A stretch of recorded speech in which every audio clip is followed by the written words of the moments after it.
Hello everyone, welcome again on another video tutorial about Mojo programming language. I did a video last time on the introduction to Mojo programming language for people who actually have no idea about the about programming or they're interested in learning the language. And also it was meant for us with people with passion to learn machine learning, and even though we have no experience, like we're trying to experiment things. So you should take a look at that video. So on this video now, I'll be teaching about a tensor in Mojo, how to use a tensor, because a tensor is a package on the Mojo library to use. So I won't spend too much time explaining like I did on the last video. So I'll just go on to code, then I'll explain as I code.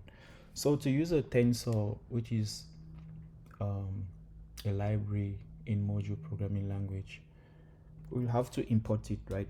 So let me start. So from tensor we import a tensor. So this tensor is the main reason why we're here today. Then we will also need like a tensor spec. So a tensor spec is a type that specifies the structure of a tensor without holding its actual data. It serves as a blueprint for creating a tensor. So that's the use case of this tensor spec. So we will also need from utils.index, and we will need index. So you should know like things like this. You use index to access like elements in an array and other stuff.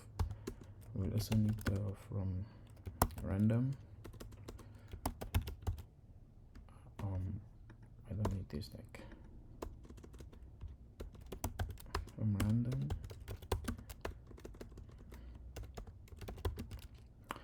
import run.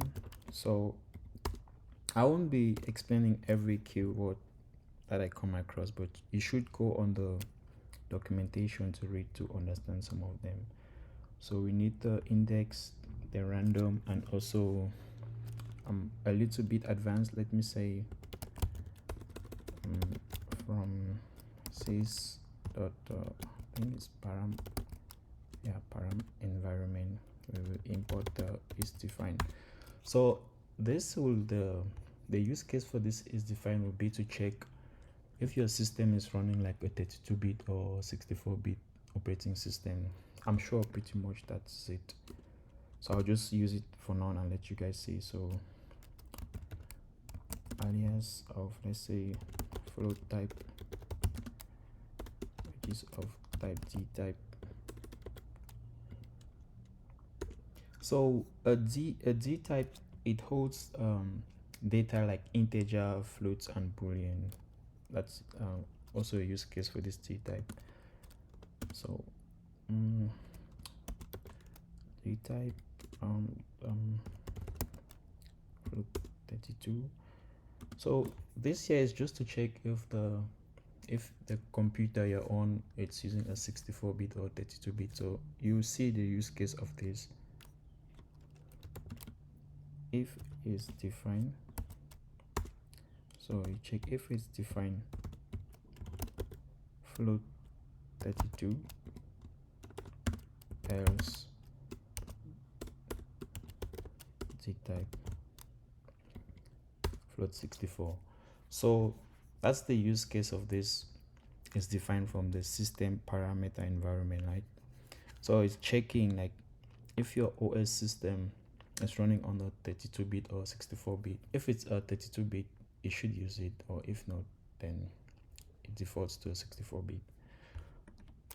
Okay, so some people might be doubting, like people who are really new, trying to experiment and learn new things, will be like, what's the use case of this alias float type? So it is actually a compile time variable, like an alias, which you will be using as you write your tensors. So it's actually a compile type, right? Which means you can call this inside a function to use it. You don't need to declare this outside. So let me show, for example, on our main function, which is where we run the program. let me define some variables to use. Height 256, right, 256.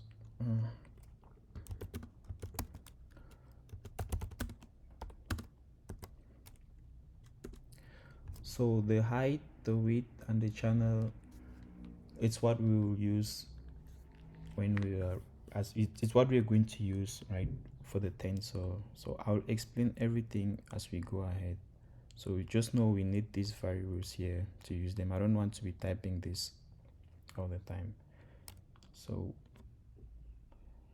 as we have our variables now, we have to like define an image to work with, right? So let's write image.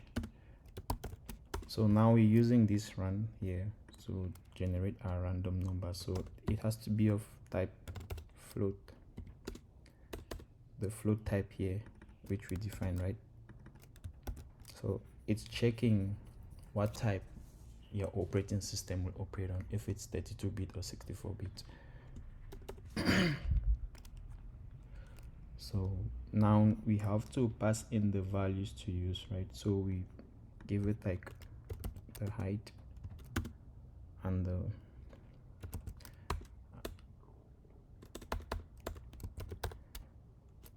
width and the channel as well. So this should be the use case for this channel will be like the kind of dimension of array, right? Let's say you're creating an array. So this channel will be, it's actually telling the compiler that it's kind of like a 3D array. So you should have some experience or even ideas about certain things before you really come into this language. If not, it's going to be hard for you, because I'm also really struggling as well. But if you put in more determination and effort, you'll be able to get it working. So now let's define our spec, right? Our spec from our tensor spec. So I already explained what a tensor spec is. It's a blueprint which you use to create your tensor. So it will be expecting a float, a type, right? We already have our type here at the top. Then we give it some values. Now that we have our spec, we have to create our tensor, right? Okay. The reason why I'm using a var here to create the tensor is because at a later point in time we'll have to assign values to it. So we cannot use let is constant. So we have our tensor. It has to be of a specific type, so it will be float type. Then we pass in our spec.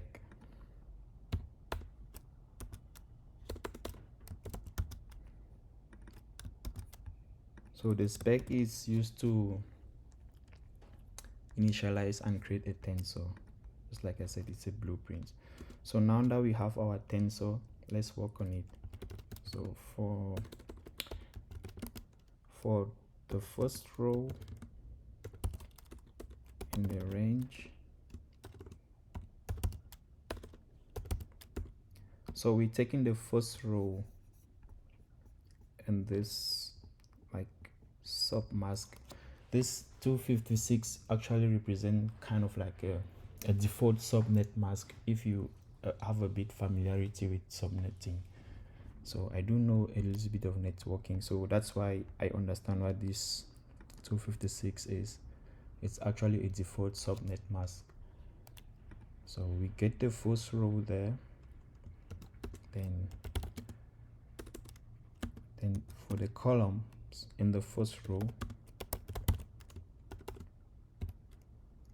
so we actually, like, you get the first row, then you loop through the first row to get all the columns.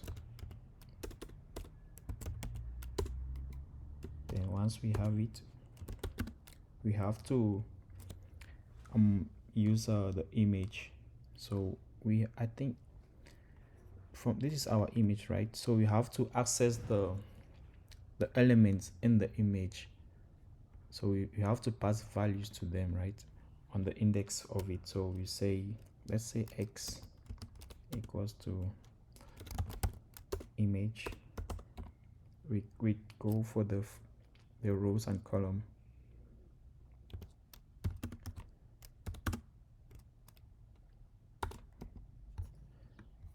These things are identical, so I'll just copy and paste, make a few changes. X, Y, Z.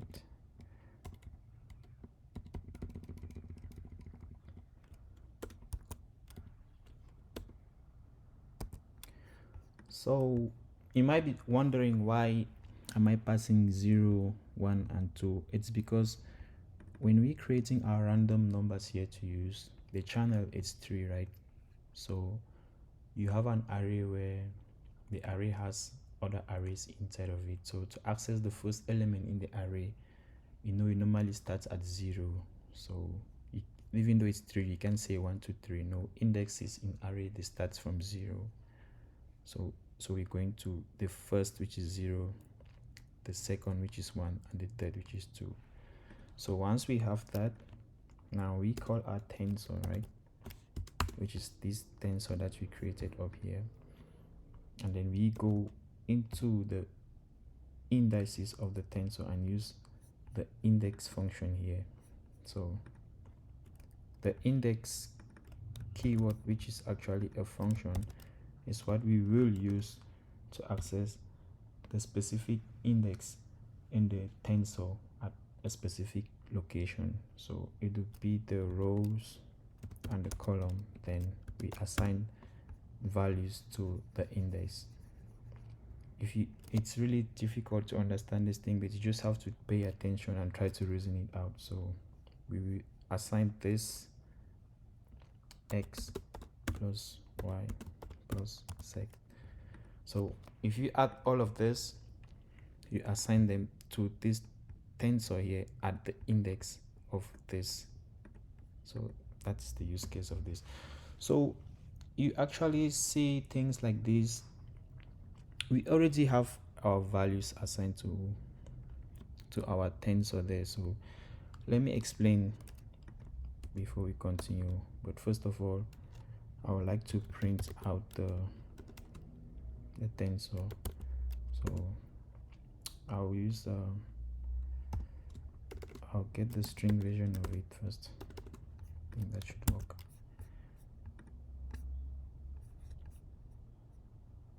And where's the okay.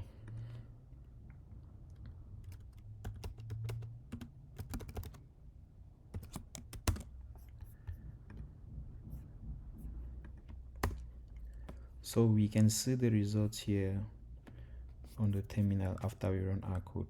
So let me explain again what this tensor is all about. So a tensor in Mojo is a fundamental data structure that represents n dimensions of array designed for efficient numerical computation. So the n dimension, like it can represent array of any number of dimension, right? So the tensor is also used to optimize for performance, performing critical numerical operation across various hardware, including CPU, GPU, and other accelerators. So that's why you see we have this float type here, right? To check what kind of operating system are we using, if it's a 32-bit or a 64-bit. That's why you see a tensor represents, like, it's used for performing various hardware. It's used to optimize the performance for critical computation across various hardware for your CPUs and your GPUs. And also it's used to manage memory allocated and deallocated automatically for efficient use case. So it's used for, let's say, when you work with pointers. That's tensors in Mojo are also used for that. So for you to try to understand what I'm saying, you should go on to the documentation and read about all these things. They're there. So when you read them, you will be able to understand what I'm saying. So I'm just making this video for people who go onto the documentation and they're finding it difficult to understand. As time goes on, I will be posting more videos as I also study along.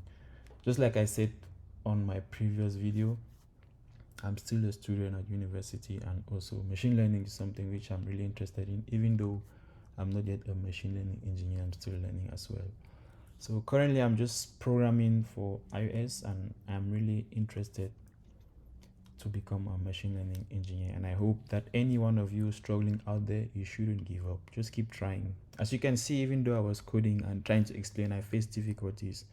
The more you make mistakes, the difficulties you face, the better you understand. So thank you for watching, and see you on the next video that I'll be making again.